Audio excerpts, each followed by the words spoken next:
Good morning students. आज हम लोग क्लास 12 में chapter number 2 accounting for partnership में आगे के कंसेप्ट पढ़ेंगे। इससे लास्ट क्लास में हम लोगों ने पार्टनरशिप और पार्टनरशिप डीड के बारे में जाना था। अगर पार्टनरशिप डीड होती है वो एक रिटन एग्रीमेंट होती है पार्टनरशिप में। अगर वो रिटन एग्रीमेंट ना हो तो उसे हम एब्सेंस ऑफ पार्टनरशिप डीड कहते हैं और उसके एब्सेंस में हमें इन चीज़ों को फॉलो करना होता है। चलिए, इससे पहले जो हमने चैप्टर पढ़ा था नॉन प्रॉफिट ऑर्गेनाइजेशन का, उसमें हमने जाना था कि किस तरीके से बुक्स ऑफ अकाउंट प्रिपेयर होती है एक नॉन प्रॉफिट ऑर्गेनाइजेशन के लिए। वहाँ पे उन लोगों को receipts and payment account, income and expenditure and balance sheet बनानी होती है। तो इसी तरीके से पार्टनरशिप में भी कुछ निर्धारित नियम होंगे कि आप किस तरीके से अपने बुक्स ऑफ अकाउंट को प्रिपेयर करेंगे। ठीक है, तो इसमें हम लोगों को क्या करना पड़ता है। In case of partnership, certain adjustments such as interest on drawings, interest on capital, salaries to partner and commission to partner are required to be made. आप लोगों ने 11th क्लास में trading and profit and loss account बनाया था। Profit and loss account में हम लोग net profit निकालते थे, है ना। उस नेट प्रॉफिट से क्या होता है, उस नेट प्रॉफिट का कि वो बैलेंस शीट में कैपिटल में ऐड कर दिया जाता था। यही करते थे ना हम लोग। तो यहाँ पे हम लोग क्या करेंगे, उस नेट प्रॉफिट में हम लोग दिखाएंगे कि हमने क्या क्या चीज़ें पार्टनर्स को प्रोवाइड करी है और उनसे क्या क्या चीज़ें चार्ज करी है। तो ये एक तरीके से एक्सटेंशन है प्रॉफिट एंड लॉस अकाउंट का। ठीक है, जो अब हम लोग इनकी एडजस्टमेंट के लिए सीखेंगे ना कि सर्टेन पार्टनरशिप में कुछ एडजस्टमेंट करनी है। Interest on drawings, interest on capital, salary to partners, commission to partner यानी कि रेम्यूनरेशन जितना भी मिलेगा वो कहाँ शो होता है, profit and loss appropriation account में। हम लोग पिछली क्लास में 11th क्लास में हम लोगों ने प्रॉफिट एंड लॉस अकाउंट बनाया था। उसमें हम लोगों का नेट प्रॉफिट इस साइड आता था ना। और इधर जो आपका नेट प्रॉफिट आता था वो आपकी बैलेंस शीट में कैपिटल में ऐड कर दिया जाता था। अब आप क्या करोगे, जो आपका प्रॉफिट एंड लॉस में इस साइड बैलेंस शीट में नेट प्रॉफिट मिलता था, प्रॉफिट एंड लॉस में जो बैलेंस शीट नेट प्रॉफिट मिलता था उसको आप यहाँ पर शो करेंगे income profit and loss appropriation account के क्रेडिट साइड में नेट प्रॉफिट। ठीक है, अगर आपको हुआ है, अगर प्रॉफिट नहीं हुआ है, लॉस हुआ है तो वो इस साइड आ जाएगा। ठीक है, अब आप पार्टनर को जो भी चीज़ प्रोवाइड कर रहे हो, जैसे इंटरेस्ट ऑन कैपिटल दे रहे हो तो वो इधर आ जाएगा। जितनी भी कैपिटल है, जैसे सपोज 10,000 कैपिटल है, उस पर आपको 10% का इंटरेस्ट देना है तो पार्टनर ए और पार्टनर बी का इंटरेस्ट आप दिखाओगे यहाँ पे। Salaries to partner, commission to partner यानी कि किसी भी तरीके का जो रेम्यूनरेशन पार्टनर्स को दिया जाएगा वो प्रॉफिट एंड लॉस एप्रोप्रिएशन के डेबिट साइड में शो होगा, यानी कि आपने प्रॉफिट में से ये चीज़ें प्रोवाइड कर दी। अगर किसी पार्टनर ने बिजनेस में लोन दे रखा है तो उस पर जो इंटरेस्ट दिया गया है वो भी इधर आ जाएगा, आपका interest on partners loan. Clear. और इसके बाद आपको जो ड्राइंग्स पर इंटरेस्ट चार्ज करना है वो आप इस तरफ शो करेंगे। क्लियर है, समझ में आई ये चीज़ें, हमें क्या क्या यहाँ पे शो करना था।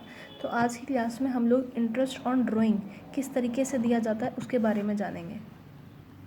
ठीक है, आज की क्लास में हम लोग जानेंगे कि किस तरीके से इंटरेस्ट ऑन ड्राइंग हम पार्टनर्स को प्रोवाइड करते हैं। पार्टनर्स है ए और बी, वो अपना पैसा विड्रॉ करते होंगे। अब पैसा विड्रॉ करने के भी बहुत सारे तरीके हैं। आप हर महीने सेम अमाउंट विड्रॉ कर सकते हो सेम तारीख पर। ठीक है, आपके 12 महीने होते हैं ना, तो उन 12 महीने में हर एक तारीख पर क्या किया पार्टनर ने कि 1,000 रुपये विड्रॉ कर लिया, तो पूरे साल भर के कितने हो गए, 12,000 रुपये हो गए। तो उस पर यहाँ पे आपको दे दिया जाता है कि आपको उस पर 5%, 10% का इंटरेस्ट चार्ज करना है। तो अब एक चीज़ सोच के देखो कि ए जो पार्टनर है उसने हर महीने 1,000 रुपये विड्रॉ करें तो 12 महीने के हिसाब से 12,000 हो जाएंगे। अब बोला गया कि आपको क्या करना है, उस पर 10% के हिसाब से इंटरेस्ट चार्ज करना है। क्लियर है, लेकिन यहाँ पे जब हम इंटरेस्ट चार्ज करते हैं तो हमें एक एवरेज पीरियड लेना पड़ता है। Average period divided by 12। समझ आया। जब हम इंटरेस्ट ऑन ड्राइंग चार्ज करेंगे तो हमें क्या करना पड़ेगा, एक एवरेज पीरियड कैलकुलेट करना पड़ेगा। अब ये एवरेज पीरियड कैलकुलेट कैसे होता है आज की क्लास में हम लोग उसी के बारे में जानेंगे। तो चलिए शुरू करते हैं इंटरेस्ट ऑन ड्राइंग। अब इंटरेस्ट ऑन ड्राइंग में आज जो हम लोग कंसेप्ट पढ़ेंगे उसमें हम जानेंगे कि जब फिक्स अमाउंट विड्रॉ किया जाता है हर महीने, जब आप फिक्स अमाउंट से मतलब क्या, जैसे यहाँ पे इसने 1,000 रुपये निकाल लिए ना तो ये फिक्स अमाउंट हो गया। तो ऐसे ही यहाँ पर हम लोग एक फ़िक्स अमाउंट की बात कर रहे हैं। When fix amount is withdrawn every month, तो हर महीने जब फिक्स अमाउंट निकाल रहा है तो वो बिगिनिंग में भी निकाल सकता है, यानी कि 1 तारीख को भी निकाल सकता है, इन द मिडल यानी कि 15 तारीख, हर महीने की 15 तारीख को, या इन द एंड यानी कि 30 या 31 तारीख को। क्लियर हुआ? 30 या 31 तारीख को वो पैसे निकाल रहा है। तो अब इनमें किस तरीके से हमें अपना एवरेज पीरियड निकालना है, उसके लिए आपका एक फॉर्मूला अप्लाई होता है। फॉर्मूला है एवरेज पीरियड निकालने के लिए time left after first drawing, जितना टाइम आपकी पहली ड्राइंग के बाद बचा है, plus time left after last drawing, और लास्ट ड्राइंग के बाद आपका कितना टाइम बचा है, डिवाइडेड बाय 2, यानी कि एग्रीगेट लेना है ना। एवरेज हो गया आपका, एवरेज कैसे निकलता है, sum of the observation divided by number of the observation, एडिक्स में पढ़ा हुआ है ना फॉर्मूला एवरेज का, वो ही यहाँ पे आपको 2 चीज़ों का टोटल लेना है, डिवाइडेड बाय 2, 2 है तो 2 से डिवाइड करेंगे। ठीक है, तो एवरेज पीरियड कैसे निकालना है, time left after first drawing. अब इसको समझने के लिए इस कंसेप्ट पे आते हैं। अगर फिक्स अमाउंट निकाला जा रहा है, फिक्स अमाउंट निकाला जा रहा है तो एक क्वेश्चन ले लेते हैं हम लोग। राम एंड श्याम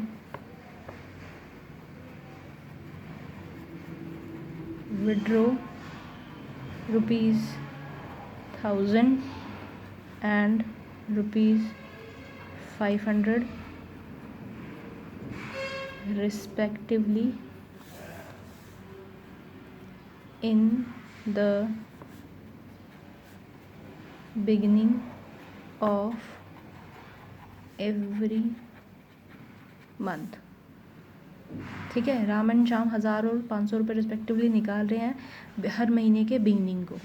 ठीक है, तो अब क्या है कि जो पार्टनरशिप फर्म है वो इंटरेस्ट ऑन ड्राइंग चार्ज करती है at the rate 10% per annum के हिसाब से। ठीक है, 10% पर एनम के हिसाब से इंटरेस्ट चार्ज कर रही है। तो हमें अब क्या करना है, 1000 रुपये राम ने निकाला ना, राम ने 1000 रुपये निकाला, हर महीने निकाल रहा है तो 12 से मल्टीप्लाई कर देंगे, 10% का इंटरेस्ट है। अब हमें यहाँ पे चाहिए अपना एवरेज पीरियड। अब ये एवरेज पीरियड हमारा कैसे आएगा उसको समझो। और वो बंदा जो है हर महीने की बिगनिंग को निकाल रहा है, यानी कि 1 तारीख को निकाल रहा है, फर्स्ट डेट को निकाल रहा है, हर महीने की फर्स्ट डेट को निकाल रहा है। अब जैसे उसने 1 अप्रैल को निकाली पहली ड्राइंग, उसकी 1 अप्रैल को ही होगी, है ना, पहली ड्राइंग उसकी 1 अप्रैल को ही होगी। तो time left after first drawing कितना है, अगर पहली तारीख को उसने निकाल लिया तो कितना टाइम बचेगा आपकी फर्स्ट ड्राइंग के बाद, बताओ, सोचो। पूरे 12 महीने। कैसे, अप्रैल पूरा महीना काउंट होगा, अप्रैल मई जून जुलाई अगस्त सितंबर अक्टूबर नवंबर दिसंबर जनवरी फरवरी मार्च, यानी कि पूरे महीने आपके, क्योंकि 1 तारीख को निकाला तो अप्रैल भी तो आपका काउंट होगा ना, 12। और फिर हमें लेना है time left after last drawing. अगर पहली ड्राइंग उसकी 1 अप्रैल को है तो लास्ट ड्राइंग उसकी कौन सी तारीख को होगी, 1 मार्च को। कैसे, क्योंकि हमारा जो साल है वो 1 अप्रैल से लेकर 31 मार्च तक चलता है। हो सकता है आपको फर्स्ट टाइम में कंसेप्ट इतना समझना है, एक बार आप पूरा समझ लो, पहले ही हताश मत हो जाया करो कि ये मेरे को समझ नहीं आ रहा है। जब तक कोशिश नहीं करोगे कुछ समझ में नहीं आएगा। तो हमारा जो अकाउंटिंग ईयर है 1 अप्रैल से लेकर 31 मार्च तक है। अब राम ने हर महीने की in the beginning of every month 1000 रुपये निकाले, यानी कि उसने पहली ड्राइंग 1 अप्रैल को करी होगी और लास्ट ड्राइंग उसकी कब हुई होगी, 1 मार्च को ही होगी, क्योंकि वो हर महीने की पहली तारीख को निकालता है। ठीक है, तो अगर पहली ड्राइंग उसने 1 अप्रैल को निकाली और हमने अप्रैल का महीना भी पूरा काउंट किया उसके बाद, क्योंकि पूरा महीना तो बच ही जाता है आपका, तो इसलिए हमने यहाँ पे क्या लिया, time left after first drawing 12। और फिर क्या लेना है हमें, time left after last drawing. Last drawing आपकी 1 मार्च को हो रही है तो 1 मार्च को निकाल लिया तो मार्च का तो पूरा महीना रह गया ना, +1 डिवाइडेड बाय 2 कितना आ जाएगा, 13/2। 13/2 को डिवाइड करेंगे कितना आएगा अब आपका आंसर, यानी कितना एवरेज पीरियड हमें लेना है, 6.5 का। ठीक है, तो अब यहाँ पे आप लोग फॉर्मूले में क्या रखेंगे, 6.5, ये आपका एवरेज पीरियड है, तब आपका इंटरेस्ट आएगा निकल के। ऐसे ही अब शाम का निकालेंगे। शाम भी क्या कर रहा है, 500 रुपये निकाल रहा है, पूरे 12 महीने निकाले हैं उसने, 10/100 हो गया। और कितना एवरेज पीरियड लेना है, 6.5 डिवाइडेड बाय 12। अब यहाँ पे आपको 12 को मल्टीप्लाई करने की ज़रूरत नहीं, क्योंकि यहाँ पे भी 12 होता है, तो ये और ये कट जाएगा, कैलकुलेशन आसान हो जाएगी, और कैलकुलेशन आसान ही बनानी है। ठीक है, तो क्या हुआ, इन द बिगिनिंग में कितना आपका इंटरेस्ट चार्ज हो रहा है 6.5 का। इन द मिडल देखते हैं। इन द मिडल का मतलब पहली ड्राइंग कब हो रही है उसकी, 15 तारीख को हो रही है। तो पहली ड्राइंग अगर 15 तारीख को हो रही है तो उस हिसाब से फर्स्ट ड्राइंग वो कब कर रहा है, 15 अप्रैल को। इसी क्वेश्चन में हम लोग लिख देते हैं in the middle of every month, यानी कि उसने पैसा निकाला है, कब निकाला है उसने, 15 अप्रैल को। ये इसकी पहली ड्राइंग होगी। और लास्ट ड्राइंग कब होगी उसकी, 15 मार्च को। ये आपको हर बार लिखने की ज़रूरत नहीं पड़ेगी, आप क्वेश्चन करते करते करते करते आपको अपने आप याद हो जाएगा। ये सिर्फ हम लोग बिगिनिंग के लिए सीख रहे हैं ये तारीखें लिखना, ठीक है। इन द मिडल में निकाल रहा है, यानी कि 15 अप्रैल को पहली ड्राइंग है और लास्ट ड्राइंग कब है उसकी, 15 मार्च को, ठीक है। तो इसके हिसाब से देखते हैं, ये तो केस 1 हो गया आपका। अब case number 2।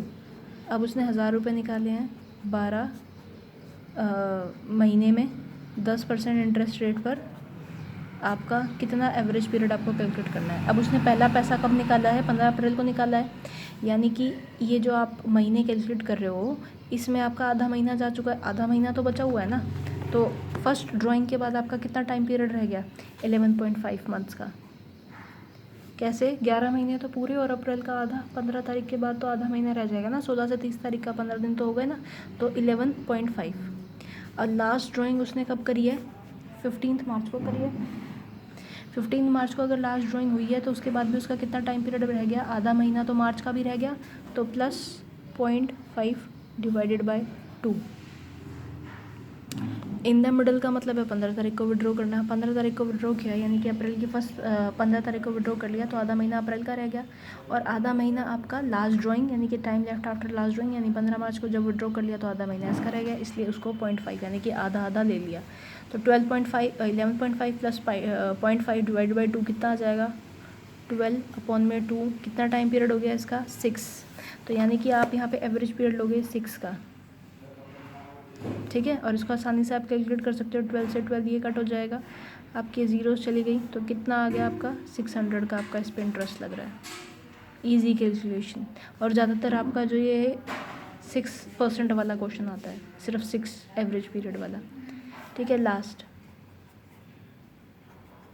In the end of every month. In the end का मतलब है अब आप 30 अप्रैल को विड्रॉ कर रहे हो और लास्ट ड्राइंग आपकी कब होगी, 31 मार्च को होगी। मार्च का महीना 31 का होता है ना, ठीक है। तो सिर्फ आपको इसमें ना ओपनिंग और क्लोजिंग वाली डेट का ही हिसाब लेना है, बाकी किसी और महीने से आपको कोई मतलब नहीं है। तो 30 अप्रैल को आपने निकाल लिया, 31 मार्च को आपका जो है ये जो साल ख़त्म हो रहा है। तो अब इसके हिसाब से बताइए कि कैसे आप लोग इंटरेस्ट निकालोगे। केस नंबर 3 में 1000 रुपये निकाले हैं, 12 महीने निकाले हैं, 10% के हिसाब से आपको कितना एवरेज पीरियड चाहिए। अब उस एवरेज पीरियड को निकालते हैं। अगर पहली ड्राइंग आपकी 30 अप्रैल को होगी, यानी कि अप्रैल का तो पूरा महीना चला गया। अब आपके कितने महीने रहते हैं, 11 महीने आपके रहते हैं, 11 महीने रहते हैं, प्लस आखिरी जो महीना है यानी कि आपका 31 मार्च, उसके बाद कितना टाइम पीरियड रह जाएगा, एक भी नहीं, 0। ये क्या किया यहाँ पे, आपने 30 अप्रैल को विड्रॉ किया तो आपका 11 महीने रह गए। अब आप 31 मार्च को विड्रॉ कर रहे हो तो आपका तो ईयर क्लोज हो गया, तो आपका 0 मंथ रह गए, डिवाइडेड बाय 2। 11 को 2 से डिवाइड करोगे कितना आ जाएगा, 5.5। यानी कि इस वाले केस में आपको कितना एवरेज पीरियड लेना है, 5.5 का। क्लियर है, डिवाइडेड बाय 12। इसको आपको याद रखना है। क्या करा हमने, जो हमारा आपका ड्राइंग थी उस पे हम लोग अपना इंटरेस्ट लगाएंगे और एवरेज पीरियड लेते हैं, ठीक है। Drawing multiply by interest into में एवरेज पीरियड। अब एवरेज पीरियड निकालने का फॉर्मूला क्या है, time left after first drawing plus time left after last drawing. अब इसमें क्या होता है, आप अपना पैसा या तो बिगनिंग में निकाल सकते हो, इन द मिडल निकाल सकते हो, या इन द एंड निकाल सकते हो। अगर बिगनिंग में निकालते हो तो आपका कितना रेट लगेगा, 6.5 का।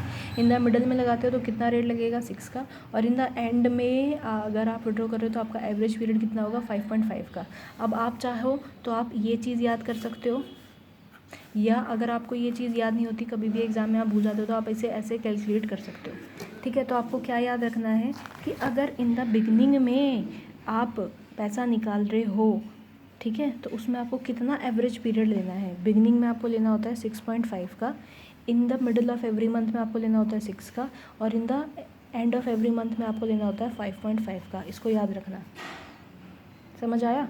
तो आपको ये कैलकुलेट करने की ज़रूरत नहीं है अगर आप ये याद रखते हो कि कितना आपको एवरेज पीरियड रखना है। और अगर बाई चांस आप भूल जाते हो कि कितना आपको एवरेज पीरियड लेना है, क्योंकि ऐसे हम बहुत सारे कंसेप्ट करने वाले हैं, ठीक है, तो उसका मैंने आपको तरीका बता ही दिया कि अगर आप बाई चांस भूल गए हो तो आप कैलकुलेट कर सकते हो time left after first drawing और time left after last drawing का। क्लियर? अब इसके बेसिस पे मैं आप लोगों को कुछ क्वेश्चंस दे रही हूँ। हालांकि इंटरेस्ट ऑन ड्राइंग का कंसेप्ट ख़त्म नहीं हुआ है, अभी इसमें और भी चीज़ें बाकी है, क्योंकि ये आज मैंने स्टार्ट ही किया है इंटरेस्ट ऑन ड्राइंग। हो सकता है आपको डाउट हो, नहीं समझ में आ रहा हो, तो आप मुझे बता सकते हैं। तो मुझे कैसे पता चलेगा? अगर जब आप ये क्वेश्चन करेंगे और आपके आंसर्स आएंगे तो आप मुझे बताएं कि आपके आंसर्स आ रहे हैं कि नहीं आ रहे हैं। ये दोनों क्वेश्चंस आप लोगों को करने हैं। ए और बी पार्टनर है, 10,000 और 15,000 रुपये रिस्पेक्टिवली उन्होंने निकाला in the beginning, in the middle और इन द एंड में। इंटरेस्ट ऑन ड्राइंग 10% चार्ज करना है। राम ने विड्रॉ करे 800 रुपये in the every month in the end में निकाले राम ने, और मोहन ने 1200 रुपये निकाले in the middle of every month. तो आपको इस पर इंटरेस्ट ऑन ड्राइंग चार्ज करना है 5% का। तो आपको पता ही है कैसे निकालते हैं। ड्राइंग्स जितनी आपकी आएगी, यानी कि जितना आपका है 10,000 की ड्राइंग्स है, आप इसको मंथ से मल्टीप्लाई कर दो, इनटू में इंटरेस्ट ऑन ड्राइंग, इनटू में एवरेज पीरियड डिवाइडेड बाय 12। ये आप लोगों का फॉर्मूला होता है। तो ड्राइंग्स जितनी आपकी 10,000 की ड्राइंग है, मंथ हर महीने निकाल रहा है तो 12 से मल्टीप्लाई हो जाएगा। इंटरेस्ट ऑन ड्राइंग 10% का दिया हुआ है। अब average period divided by 12। In the beginning में आपका कितना आपको एवरेज पीरियड रखना होता है, अभी मैंने बताया ना आपको 6.5 का। इन द मिडल में कितना रखना होता है 6 का, और इन द एंड में कितना रखना है 5.5 का। बेसिकली हमें ये चीज़ याद रखनी है। ये तो कैलकुलेशन बताई मैंने आपको कि ये कैसे निकलता है, ठीक है। एवरेज पीरियड यहाँ पे कितना होगा 6.5 का, यहाँ पे 6 का, यहाँ पे 5.5 का। अगर आपको ये समझ में आ गया है तो आप प्लीज़ मुझे बताएं ताकि हम लोग आगे का कंसेप्ट करें। अगर नहीं समझ में आया है तो मैं आपको ये कंसेप्ट दोबारा से बताऊँ। Thank you, take care.